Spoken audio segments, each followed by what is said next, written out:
Raghunandan Rao graduate MLC అభ్యర్థి అంజిరెడ్డి మండల అధ్యక్షులతో సమీక్షించారు. ఆదిలాబాద్, కరీంనగర్, నిజామాబాద్, మెదక్ ఉమ్మడి జిల్లాల్లో ఉన్న అభ్యర్థులు బీజేపీ ఎంపీ అభ్యర్థులే కాబట్టి యువత కూడా బీజేపీ వైపు మొగ్గు చూపుతుందని చెప్పారు రఘునందన్ రావు. ఇప్పుడు ఎమ్మెల్సీ గ్రాడ్యుయేట్ అభ్యర్థి అయిన అంజిరెడ్డికి మొదటి ప్రాధాన్యత ఓటును వేసి గెలిపించాలని ఓటర్లను కోరారు. నిన్న ఢిల్లీలో వెలువడినటువంటి ఎన్నికల ఫలితాలను చూస్తే అర్థమవుతుందన్నారు రఘునందన్ రావు. 4 ఉమ్మడి జిల్లాలో కూడా ఎంపీ అభ్యర్థులు బీజేపీ వాళ్ళే గెలవటం వల్ల 41% ఓటింగ్ బీజేపీ వైపే ఉందన్నారు. గ్రాడ్యుయేట్ ఎమ్మెల్సీ అభ్యర్థి అంజిరెడ్డి ఖచ్చితంగా ఓటు బీజేపీ అభ్యర్థి అయినటువంటి తనకి మొదటి ప్రాధాన్యత ఓటు వేయాలని కోరారు అంజిరెడ్డి. అంజయ్య ఇక తనను ఎమ్మెల్సీగా సభలోకి పంపిస్తే అందరి కష్టాలు అర్థం చేసుకున్నవాడిగా అందరికీ న్యాయం చేస్తామని తెలిపారు అభ్యర్థి. ఈ ఎమ్మెల్సీ పరిధి లోపల 7 ఎమ్మెల్యేలు గెలిపించింది పార్టీకి ప్రజలు. 4 ఎంపీలు గెలిచారు. 4 ఉమ్మడి జిల్లా కేంద్రాలలో 4 ఎంపీలే గెలిచిన బీజేపీ నుంచి. కాబట్టి రేపు మనం ఎమ్మెల్సీ గెలవాల్సినటువంటి అవసరం ఉందనేది యువకులందరూ కూడా అర్థం చేసుకోవాలి.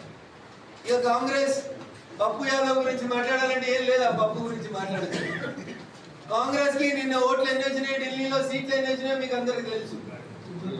రేవంత్ రెడ్డి భాషలో చెప్పాలంటే పెద్ద గాడిద గుట్టు వచ్చింది వాళ్ళకి.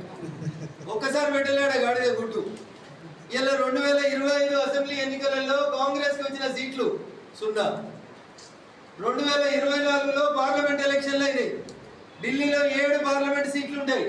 కాంగ్రెస్ పార్టీకి వచ్చింది మళ్ళీ కదే గాడిద గుట్టు వచ్చింది. 7 ఎంపీలు బీజేపీలో గెలిచి 2015 అసెంబ్లీలో 0, 2020 అసెంబ్లీలో 0, 2025 అసెంబ్లీలో 0, 2014 పార్లమెంట్ 0, 2019 పార్లమెంట్ 0, 2024 పార్లమెంట్ 0. ఇక వాళ్ళు ఢిల్లీలో ఒకసారి కథలు చెప్తారు.